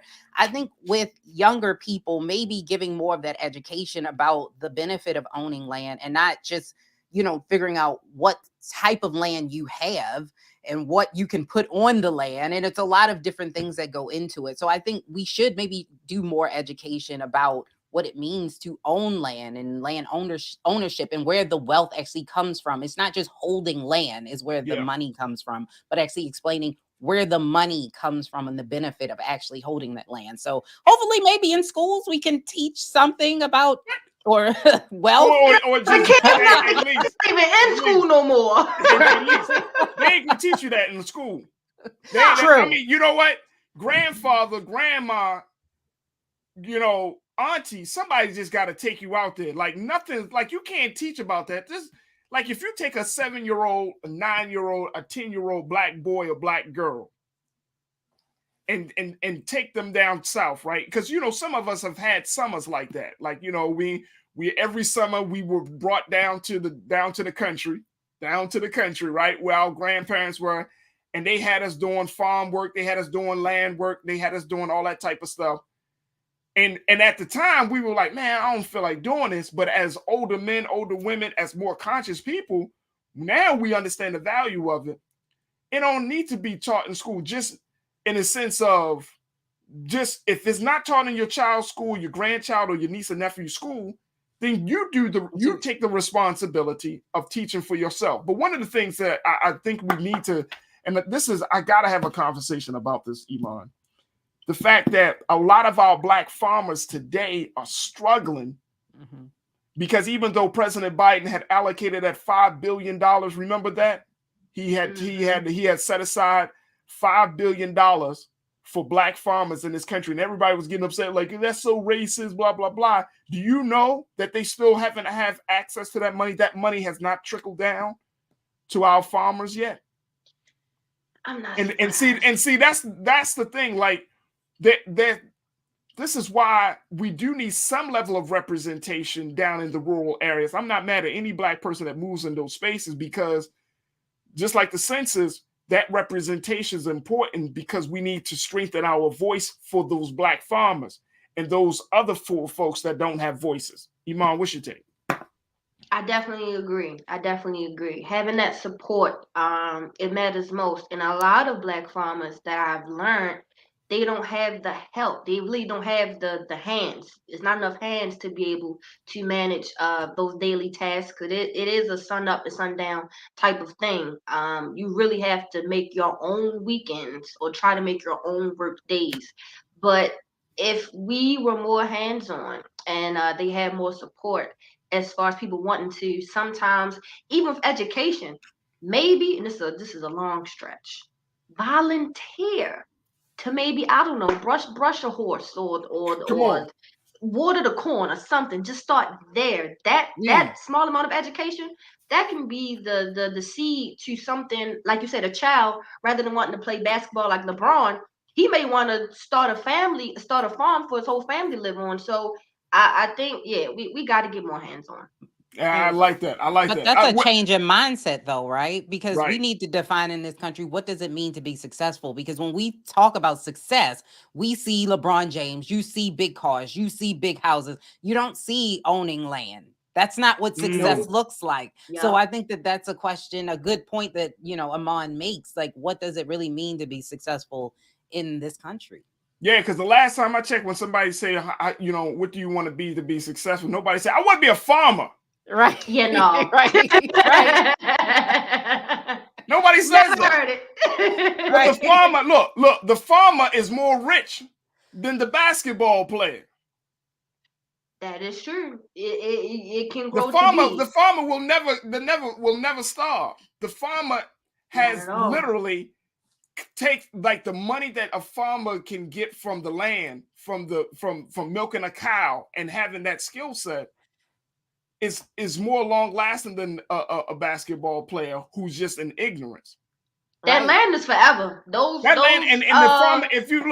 If you treat the land like it's like with the Native American culture, they understood it, and even our people, we understood it, that if you treat Mother Nature right, Mother Nature is going to treat you right. That's all. If you treat it like it's an actual energy and spirit, like it's a think of it as an actual person, even though it isn't. Take care of it, and it'll take care of you every single time. What you put into it is exactly what you're going to get out. I'm not saying you can avoid droughts at all costs. I'm not saying you won't have some type of termites or bugs sometimes trying to eat your plants. But if you really tap into and get back into our spirituality, I'm not saying anything wrong with religion. I would hate for anyone to think I'm going there.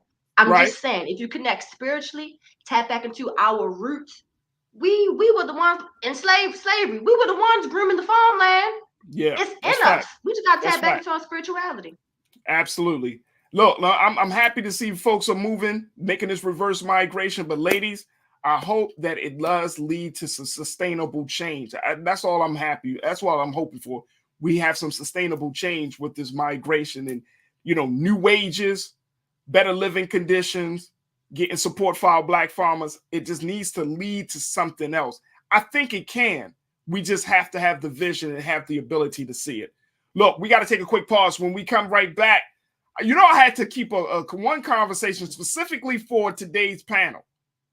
I got to ask them about Kim Kardashian's take on getting up and go to work.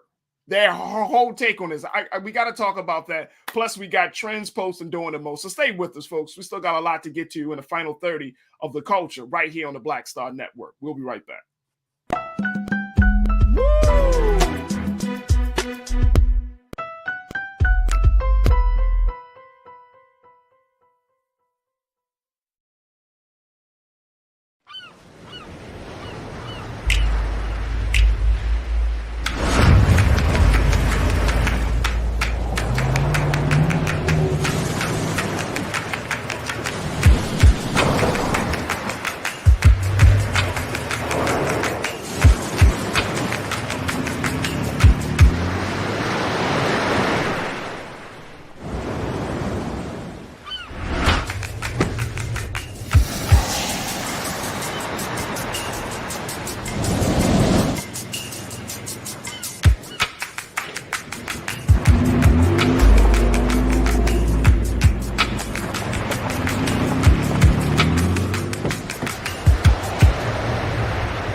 Hi, I'm Dr. Jackie Hood Martin, and I have a question for you. Ever feel as if your life is teetering and the weight and pressure of the world is consistently on your shoulders? Well, let me tell you, living a balanced life isn't easy. Join me each Tuesday on Black Star Network for A Balanced Life with Dr. Jackie. We'll laugh together, cry together, pull ourselves together, and cheer each other on. So join me for new shows each Tuesday on Black Star Network, A Balanced Life with Dr. Jackie.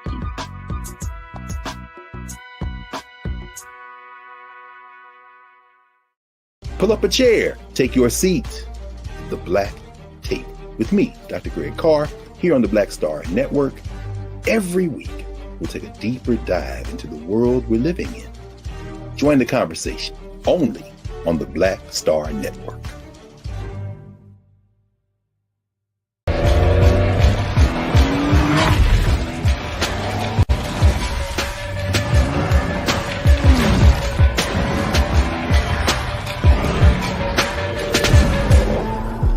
Folks, Black Star Network is here. Oh, no punches! I'm real revolutionary right now. Support this man, Black Media. He makes sure that our stories are told.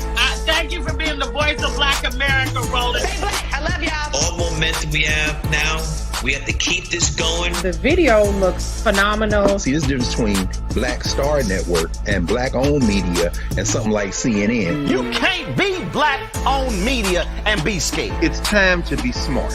Bring your eyeballs home. You dig?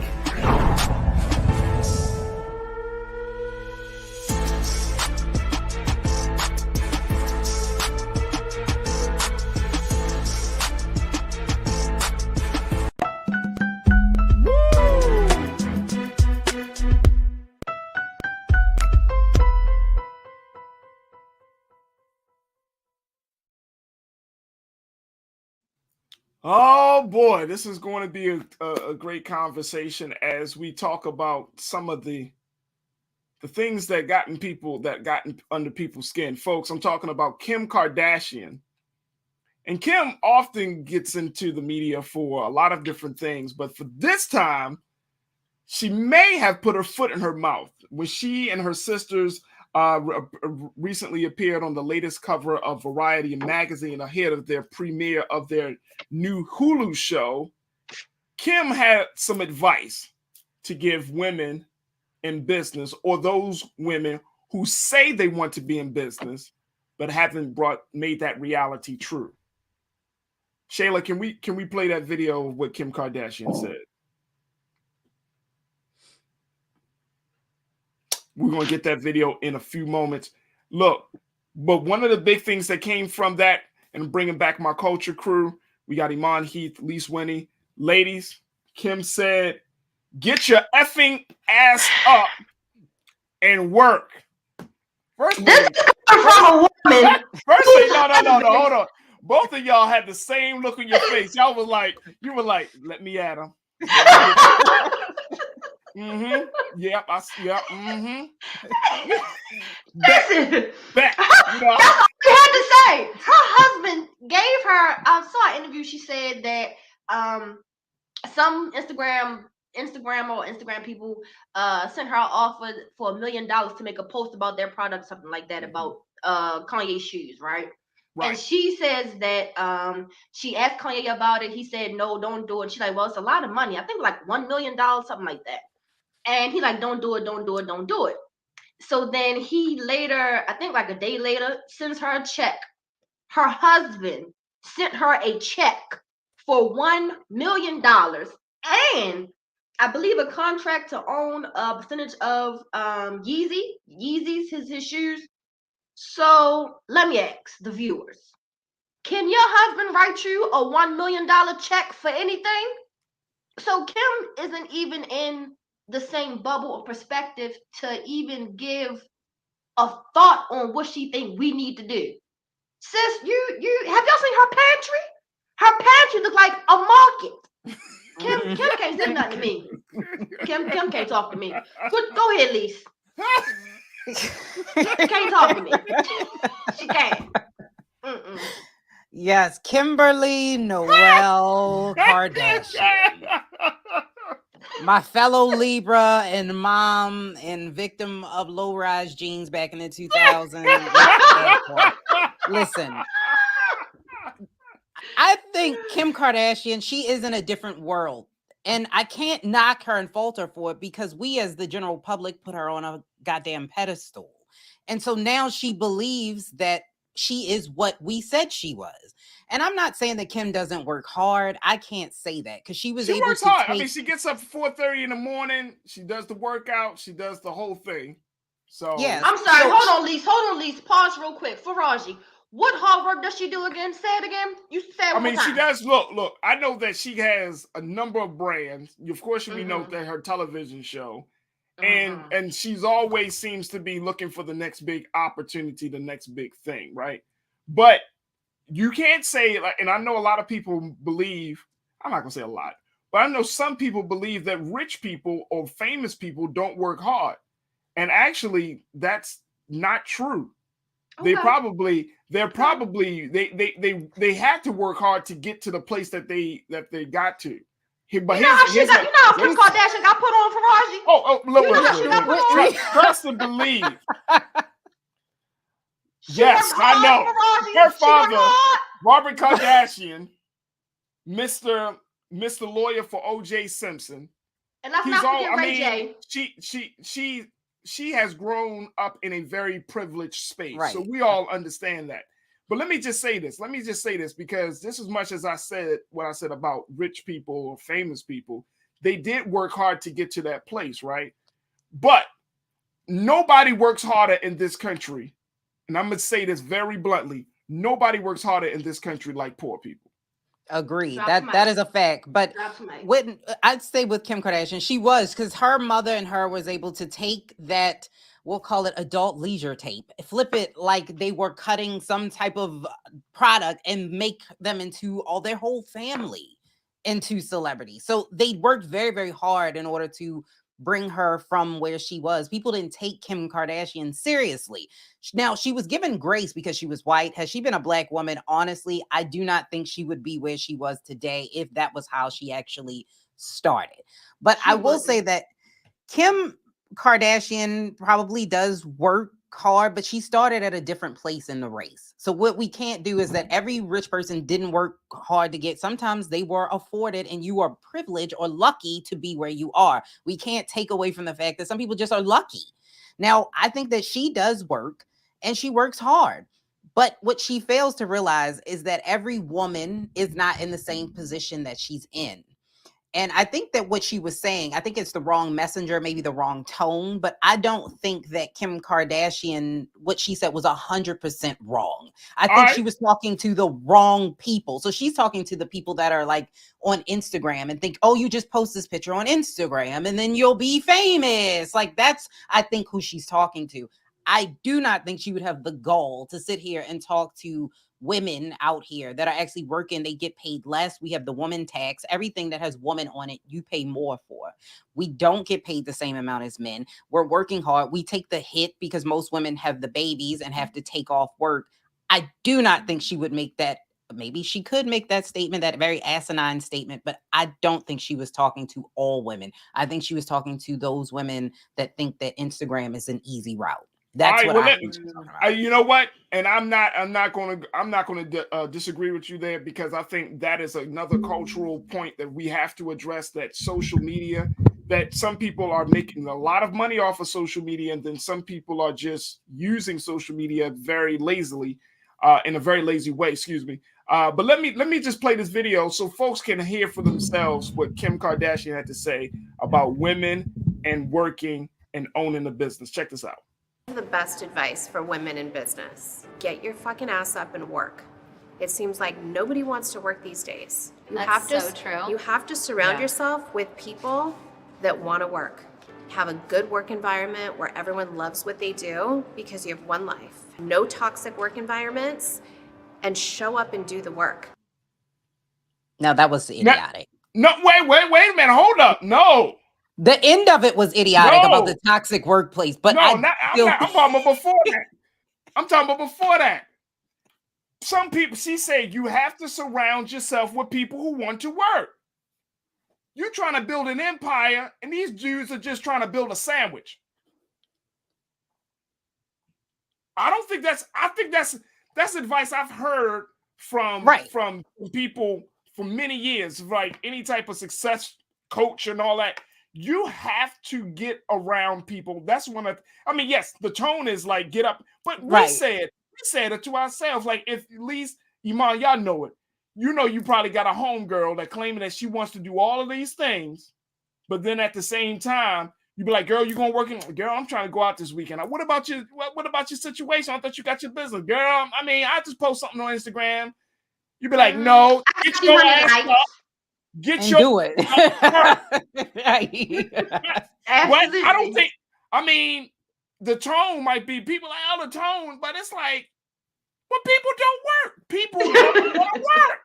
I mean, I think with Kim Kardashian, like I said, I think she was talking to a specific group of women that are in her lane. Like, I think she was talking about those women in her lane. But when she talks about a toxic work environment, you don't control that necessarily. If you're going into a male-driven field, like let's say you're in tech and you're a Black woman in tech, and I've heard those stories of Black women in tech and even Black men in tech, where you walk in a room and they don't take you seriously because they look at you, oh, you're Black. And the white people and people like of Asian descent usually are in tech, and they will discriminate, not even hiring Black people because they don't think they can do the job well. You can't control that. So I think in that sense that Kim Kardashian is just tone deaf because she's white and she's pretty, and those things afford her people to want to follow in her footsteps and do what she does and open doors for her, because those are things that a lot of other people don't have. But I agree, her tone is off, her tone is harsh, but I don't think she's talking to all women. I don't agree. If she is talking to all women, Kim Kardashian needs to sit. I don't think she's talking to all women because all women, Iman, I think that all women are not in that place where they have to be told to get up and work. I think for both of you sisters, for example, you already have that drive to want to get up and work. Nobody has to tell you that. I think that for some people, for some women, again, we live in an Instagram culture. People want to open up Instagram businesses versus wanting to open up a legitimate business, getting your tax ID number, going through that process. That's the hard work, behind the scenes work that I think that a lot of people either don't know or they just choose not to know. And so they say, I'm gonna go on social media and I'm gonna start my whatever little situation you got going on, selling stuff, providing the service, whatever the situation is. And I always push back on that. I see Black men doing the same thing. It's like, if you want to open up your own garage, then start the process of saving your money, looking at places that you can start your garage. Don't just put a post on there, yo, I do brakes. I'll pull up on you. $45. Right. Wait, what? I mean, come on, man. That shit is mad lazy, man. Yeah. We gotta start taking those proper channels to actually obtain what we want. To say, oh, I want to work here and do this and start that. We have to actually start with one, like you said, Farajii, saving our money. You don't gotta go to Select and get a section and buy more wet for $200 every weekend if you're trying to have a successful business. No, I definitely agree with that, Farajii. Real close, Iman. You had to get real close. I need you to understand what I'm saying. We gotta fix our priorities. Like, even myself with leaving my job in June, I had to learn. I had to sit down for a little bit, maybe a little bit, to be able to actually get to where I want and grow to what I want to be. But we have to have those priorities. But we want to buy Balenciaga sneakers and whatnot, and but everybody, no, some people can't even buy that though, Iman. Some people, it's just about we don't know. When you're talking about being in this place, in a successful space, and this is something that I've heard from millionaires, billionaires, and all types of people, right? Success requires something. It requires sacrifice. It requires a change in your thinking, a change in your behavior. It requires something. We want success on our terms. And if it was that easy, we will all be millionaires. But in every endeavor, in every in every industry that you and I may want to be successful in, it requires something. Like, I've given time, just in using myself for example. I've given a lot of my time, done media work for 20 years, lost jobs, can't keep, stuff is just happening, right? But it requires something, because success only wants to know, how bad do you want me? Ooh, that's it. Yeah. That's it. How bad do you want me? It. How much are you willing to give? Now, I'm not talking about losing your moral compass. I'm just simply saying, if it requires you to wake up at 5 a.m. to reach that goal for the day, then success asks, are you going to wake up at 5 a.m.? That's it. Yeah, That's it. but people want that twister. We want success on our terms, and they want that twister success, that overnight celebrity. That's what people want. They it never works. That's what they want. But they want to go viral on Instagram and think that's it. Well, I'm gonna go viral real quick. Let me get a blue check, and I'm gonna get paid thousands and thousands to post a picture on Instagram. Listen, first of all, to even catch on to that algorithm, that's a new thing that I've been learning how to deal with since about October. It takes a lot more, and I'll give Kim Kardashian the benefit of the doubt. She may have been talking to those Instagrammers who think, I just post a picture, I'll get paid. It does take more than that. But like you said, Farajii, you gotta change the mindset and sacrifice. Sacrifice takes. You have to be uncomfortable. Sacrifice is going to make you uncomfortable, and we just got to get to that point of being fed up with, I don't know, the same mundane routine we have to achieve our goals. Look, you can't. Like you can't get to the next level. You can't get to the next level and be the same person. You just can't. I think Bevy Smith said it though. I don't think that people like Kim Kardashian should be telling people what they should be doing. Facts. Like you sit from a standpoint of, you've been given privilege your entire life. Like everything that you've, even being in fashion, Kanye West gave the opportunity. Yes, she worked, but he's the one that really gave her the opportunity, and she helped him. So it was like a vice versa thing. But it wasn't just like you sat there and you worked all the way from the bottom. Like you were already in these circles. And somebody said something to me that I will never forget when we talk about success, because success looks different for everybody. It does not matter how much you work unless you network. And it is not about who you know, it's who knows you and who is going to mention your name when you are not in that room. Right. That is the difference. It's the network. And she was born with that. So I think that people like Kim Kardashian should probably, because everybody can't be rich. She was born with it. Yes. Here's the thing. Just as much as she was born with it, she's speaking from a place of definitely privilege, right? The thing that Black people, we have to overcome is the inferiority complex.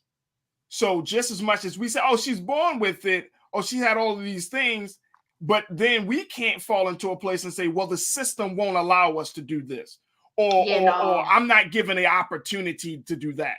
You know what I mean? Yeah. We have to overcome our mental and mental disease of seeing ourselves as being inferior. Yes, look, let me tell you something. We all know, this is 2022, folks. We all know what the system has done. We know what white people have done. We know what the damage of white supremacy. But why does that continue to be the great challenge for us when we know that at the same time, quote unquote, we also know that we're the most resilient people in this country? We've undergone some of the greatest trauma that any human beings have ever undergone, and we've come out of that still producing, still excelling, still showing our greatness. So you know what I mean? Yes, like our grandparents went through worse with little education, no resources, and they were able to put our parents through college with little money. Very true. But we got all this other stuff, and we can't get out the damn bed. Right? That is true. That is true. One day we got to talk about capitalism, though. Grandparents' face. When you talk to our great grandfathers and mothers, the racism was there. The KKK was present. They knew. They had all types of factors. And you mean to tell me that we can't get past some of these systemic issues? We don't have what it takes to get past some of these systemic issues. I'm tired of that. I'm tired of that, because I know we could do much better. I know we can get further along. I'm just tired of making excuses for our inferiority in the social space. We're not inferior people, but we've been made inferior because of the condition that we're in. And I'm tired of the excuses. Agreed. And one day we'll talk about capitalism because that plays a big role in this Huge too. big role. We'll talk Right. about Huge it. big role. All right, we got to take a quick pause. When we come back, Trends Post and Doing the Most. Stay with us, folks. It's the Culture on Black Star Network.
Hi, I'm Dr. Jackie Hood Martin, and I have a question for you. Ever feel as if your life is teetering and the weight and pressure of the world is consistently on your shoulders? Well, let me tell you, living a balanced life isn't easy. Join me each Tuesday on Black Star Network for a Balanced Life with Dr. Jackie. We'll laugh together, cry together, pull ourselves together, and cheer each other on. So join me for new shows each Tuesday on Black Star Network, A Balanced Life with Dr. Jackie.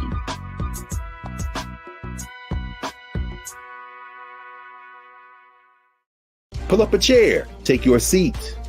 The Black Tape with me, Dr. Greg Carr, here on the Black Star Network. Every week, we'll take a deeper dive into the world we're living in. Join the conversation only on the Black Star Network.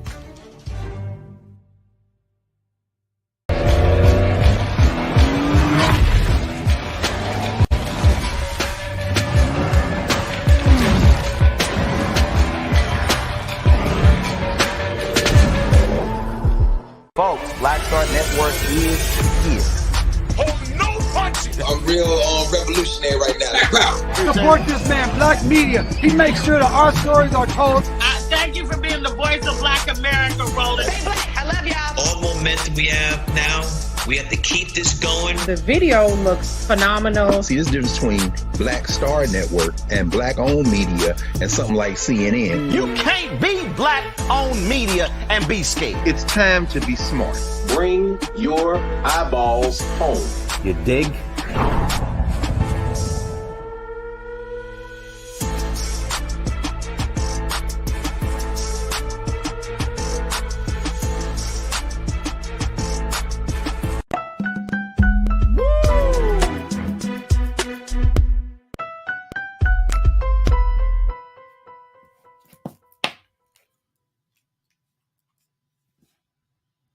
All right, folks, it's time now for Trends Post and Doing the Most, where we tell you about what's happening on social media. Yes.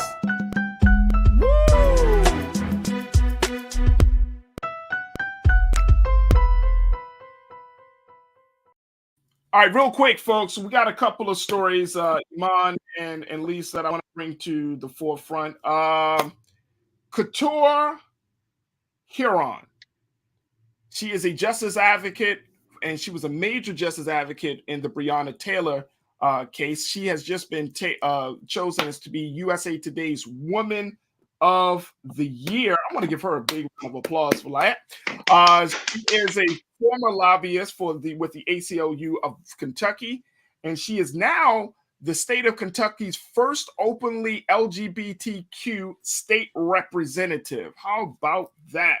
So she is part of the Women of the Year series. She was integral to getting the no-knock warrants banned in the city of Louisville, Kentucky, following the killing of 26-year-old Breonna Taylor.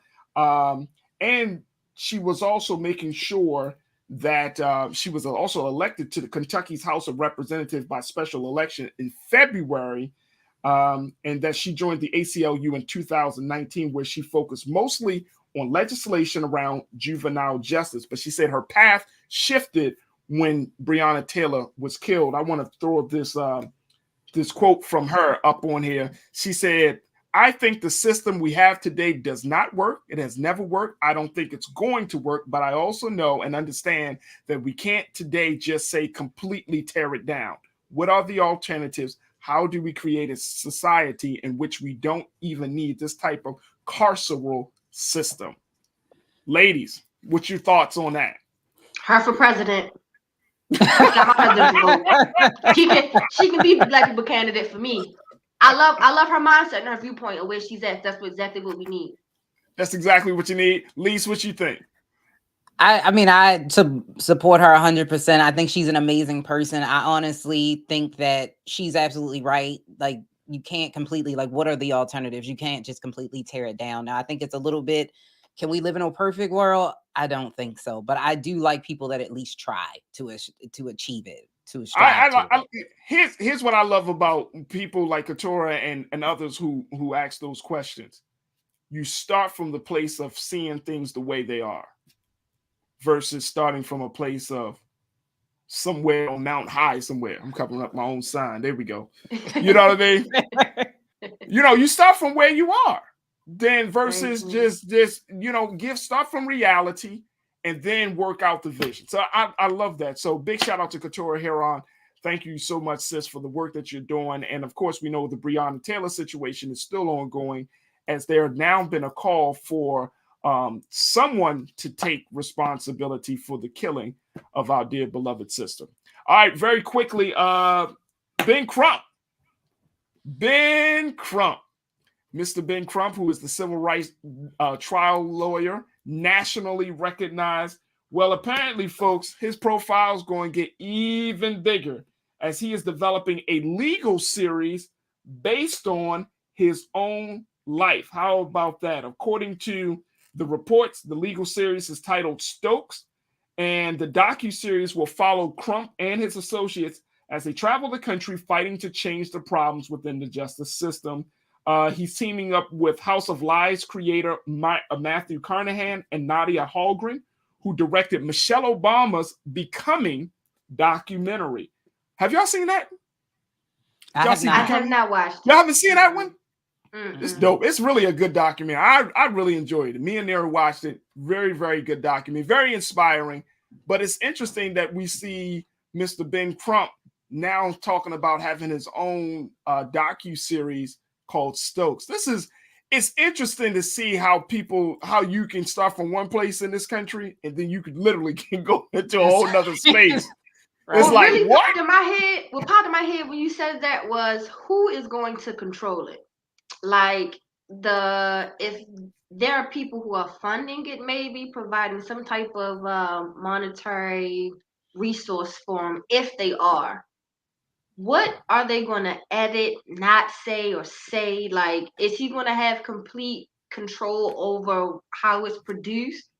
Or are you going to give us the raw and the real, or it's going to be edited? 'Cause I believe like the Kanye documentary, it was a lot that he said that whoever produced, I'm sorry, I can't remember, didn't want the image of Kanye to be, or it was edited. It wasn't the complete raw thing. I just want the raw message.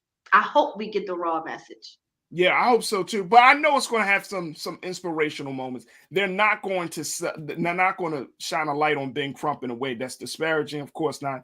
But they're going to show him as being the civil rights lawyer, the civil rights attorney of our time. And if you don't remember if you don't know who Ben Crump is, it's kind of hard not to know. But he represented the families of Trayvon Martin, Ahmaud Arbery, Breonna Taylor, and George Floyd. Just again, but see, let me just say this, and I know some people might have a problem with Ben Crump, but his job, he said it, and I must keep saying it for him again. He said his job is to break the banks of the institutions that break our necks. Period. Drops mic. I'm not a. I'm You're not a fan? It's cool. I'm no comment. No comment. No comment. Leave it to me. Leave it. Look, hey, Lise, I welcome diversity. If you're not a fan, that's fine. It is, but I welcome diversity. But what you want to say, just very quick. You got 30 seconds, please. I'm not a fan of it. To me, this just shows monetization of human life. It almost seems like you're using it as a pawn. I don't like this at all from the standpoint of this. If you really are doing this for the good of our people, then do it for the good of our people. And you don't need a spotlight in order to do that. That's my 30 seconds. There it is. There it is. There it is. Well, we will see how things end up with that situation of his new series, Stokes. Breaking news just came across the wire. Shalonda Young becomes the first Black woman to lead the White House budget office after the Senate confirmed her with bipartisan support. So we're going to take a look at that situation. Right. First Black woman to lead the budget office. Damn, we're still making first in 2022. Yeah, strong J. It's sad. Yeah, strong J. Yeah. It's gonna be 2050. Yeah. 20. Yeah. Still making first. All right, sisters. I appreciate your time. Iman Heath, activist and entrepreneur. Lise Winnie, host of Millennials Anonymous podcast. Thank you so much for having such a great conversation with me today here on The Culture. Thank you so much for being so good for the culture, ladies. No problem. Thank you for having us. Yeah. All right, folks, that's going to do it for us. I thank each and every one of you for being a part of the conversation just as much as we have been a part of it. And I hope you enjoyed it just as much as we have. Thank you for tuning in to YouTube, Facebook, and any other platform. But most importantly, we hope that you're not just tuning in, but we hope that you're actually supporting us. So if you have not had a chance to support Black Star Network and all of the great programming that we bring to you each and every day and during the week, this is your opportunity to do so. You can go to blackstarnetwork.com, support the Black Star Network, support Black-owned media like never before, and your donations certainly will matter because we're looking to continue to expand and to deepen our impact with you and putting out our stories and telling our narratives. Again, blackstarnetwork.com. Stay tuned. Up next is my big brother Roland Martin with Roland Martin Unfiltered at the 6 o'clock hour. I look forward to talking to you tomorrow. As always, never be afraid to challenge what's wrong. Stand for what's right while being yourself in the process. God willing, we'll chat tomorrow for another exciting edition of The Culture right here on the Black Star Network. Peace.